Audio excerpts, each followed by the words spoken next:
முருகப்பெருமானின் அறுபடை வீடுகளை பத்தி நம்ம எல்லாருக்குமே தெரியும். இந்த அறுபடை வீடுகளும் உருவானதற்கு முருகப்பெருமானின் வாழ்க்கையில நடந்த மிக முக்கியமான தனித்தனியான நிகழ்வுகள் கதைகளா சொல்லப்படுது. அதை நம்மள பெரும்பாலானவங்க கேட்டிருப்போம். முருகப்பெருமானின் அறுபடை வீடுகளுமே மனித உடல்ல இருக்கிற 6 சக்கரங்களை குறிக்கிறது. இதுல திருப்பரங்குன்றம் மூலாதாரத்தையும், திருச்செந்தூர் சுவாதிஷ்டானத்தையும், பழனி மணிப்பூரகம், சுவாமிமலை அநாகதம், திருத்தணி விசுத்தி மற்றும் பழமுதிர்ச்சோலை ஆக்கினை என்னும் 6 சக்கரங்களை குறிக்குது. குண்டலினியில இருக்கிற இந்த 6 சக்கரங்களும் பக்தியால மேல எழும்போது அஞ்ஞானம் அகன்று ஞானம் என்னும் தெய்வீக நிலையை அடைய முடியுது. சோ இதை உணர்த்துவதுதான் அறுபடை வீடுகள். இதுக்கு எதுக்காக அந்த பெயர்கள் ஏற்பட்டுச்சு அப்படிங்கிற காரணத்தையும் நம்ம தெரிஞ்சுக்கலாம். ஃபர்ஸ்ட் திருப்பரங்குன்றம். முருகப்பெருமானின் முதல் படை வீடு திருப்பரங்குன்றம். முருகப்பெருமான் இந்திரனின் மகள் தெய்வானைய தன்னுடைய இந்த தலத்துல தான் திருமணம் செஞ்சுக்கிட்டதா புராணங்கள் சொல்லுது. பரம்பொருளான சிவபெருமான் குன்றம் அப்படிங்கிற மலை வடிவா காட்சி கொடுக்கிற இடம் திருப்பரங்குன்றம். திரு பிளஸ் பரம் பிளஸ் குன்றம். பரம் அப்படின்னா பரம்பொருளான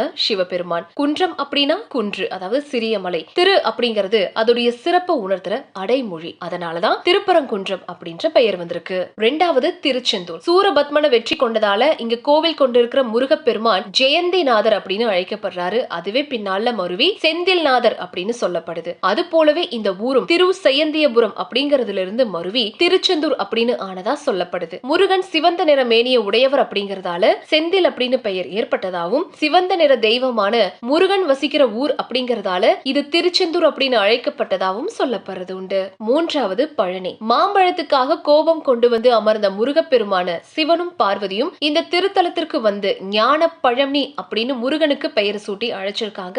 நாளடைவில் இதுவே மருவி பழனி அப்படிங்கிற ஒரு பெயர் வர காரணமாகிருக்கு. நாலாவது சுவாமிமலை. இறைவனான சிவபெருமானுக்கே முருகன் குருவா இருந்து ஓம் அப்படிங்கிற பிரணவ மந்திரத்திற்கு பொருளை உபதேசிச்சிருக்காரு. இதனால முருகப்பெருமான சுவாமிநாதன் அப்படின்னும் பரமகுரு அப்படின்னும் தகப்பன் சாமி அப்படின்னும் போற்றுகின்றாங்க. அதனாலேயே இந்த தலமும் சுவாமிமலை அப்படின்னு பெயர் வந்துச்சு. அஞ்சாவது திருத்தணி. சூரனை வதம் செஞ்சதுக்கு அப்புறமா சினம் தணிஞ்சு வள்ளியோடு சார்ந்த சொரூபமா முருகப்பெருமான் வந்து அமர்ந்த இடம் தான் திருத்தணி. சினம் தணிந்த இடம் அப்படிங்கறதால திருத்தணிகை அப்படின்னு இந்த தலம் அழைக்கப்பட்டுச்சு. பின்னாடி இதுவே மருவி திருத்தணி அப்படின்னு மாறி இருக்கு. ஆறாவது பழமுதிர்ச்சோலை. மலைக்குரிய கடவுளாகிய முருகப்பெருமானுக்குரிய இம்மலை இயற்கை வளத்தால பசுங்காடும் சோலையும் நிறைந்து காண்பவர் கண்களுக்கு பசும் தழைகளால போர்த்தப்பட்டு இனிய தோற்றத்தோட காணப்பட்டதால சோலை மலை அப்படின்னு ஆயிருக்கு. சோ பழமுதிர்ச்சோலை அப்படின்னு இந்த தலப்பெருக்கு பழங்கள் உதிர்க்க பெற்ற சோலை அப்படின்னு பொருள் கொள்ளலாம்.